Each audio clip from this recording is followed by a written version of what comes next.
السلام عليكم ورحمة الله وبركاته. طبعا معنا موقع هنا تم الانتهاء من عملية البلاستر.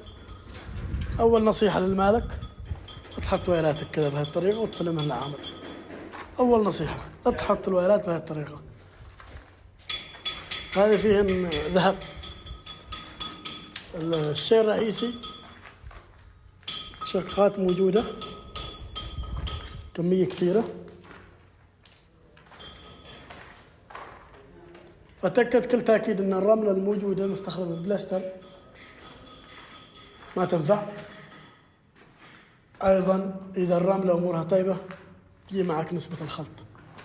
شوف هنا هذا الجدار كله شقات واضحة، كركات واضحة. شوف هنا هذه الغرفة،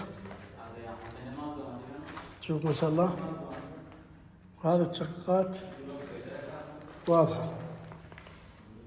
زين ماشي صوت داخل، ما في صوت، لكن الرملة المستخدمة ما تنفع. أي رملة البلاستر فيها تراب ما تصلح بتاتا، لا تشتغل بها، لا تشتغل. حاول تشوف لك رملة أو إنك تسوي نسبة خلط اللي هو رملة بحر. حد يستخدم رملة بحر وكثير يستخدموها الجعلان جنوب شرقية. شوف هناك